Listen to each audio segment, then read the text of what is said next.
మహిళలకు సంబంధించిన embroidery work, అదే విధంగా సారీ సెంటర్ ను మన దగ్గర ఏర్పాటు చేసుకోవడం జరిగింది. ఆ పని చూస్తే చాలా సంతోషం అనిపిస్తా ఉంది. మన వాళ్ళు ఎక్కడెక్కడో హన్మకొండ లేకుంటే ఇంకెక్కడో పక్క నియోజకవర్గాలు పక్క జిల్లాలో పోయి కుట్టించుకుంటా ఉంటాం.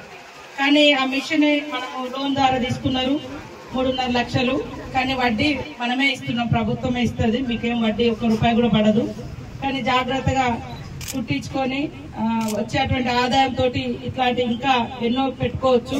కాబట్టి ప్రతి ఒక్క మహిళ ఏదో ఒక పని, ఇక్కడ ఏది నడుస్తుందో దానికి అనుగుణంగా ఒక వ్యాపారాన్ని ఎంచుకుంటే ఖచ్చితంగా మన కష్టానికి తగ్గ ఫలితము వస్తుంది, ₹4 కూడా మిగిల్చుకోవడానికి అవకాశం ఉంటది. కాబట్టి ఇప్పుడు మన ఊర్లోనే దాదాపుగా 5 మహిళలు మరి ఇలాంటి, ఒకరేమో మరి మిల్క్ డైరీ పెట్టడం జరిగింది, మిల్క్ పార్లర్ పెట్టడం జరిగింది, ఒకరేమో ఫోటో స్టూడియో పెట్టడం జరిగింది, ఇంకొకరేమో ఎంబ్రాయిడరీ వర్క్ పెట్టడం జరిగింది, ఇంకొకడ కిరాణం షాప్ పెట్టుకోవడం జరిగింది. ప్రతి మహిళ మంచి స్థానంలో ఉంటే ఆ కుటుంబం మంచిగా ఉంటది.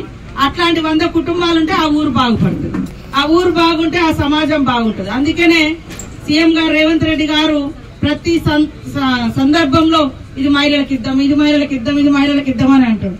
బళ్ళు రిపేర్ వస్తే మహిళలకు ఇద్దాం అన్నాడు, కుట్టు మిషన్ లో కుట్టు వర్క్ వస్తే కూడా మహిళలకి ఇవ్వండి అన్నాడు. ఇప్పుడు బస్సులు కూడా మహిళల్నే వాళ్ళే తీసుకొని నడిపించుకుంటట్టుగా, వచ్చే ఆదాయం వాళ్ళే తీసుకుంటట్టుగా ఇట్లాంటివి కూడా ఆలోచిస్తా ఉన్నారు. కాబట్టి ఖచ్చితంగా మీరందరూ సంతోషంగా ఉండాలని మనస్ఫూర్తిగా కోరుకుంటూ అందరికీ నమస్కారాలు, ధన్యవాదాలు.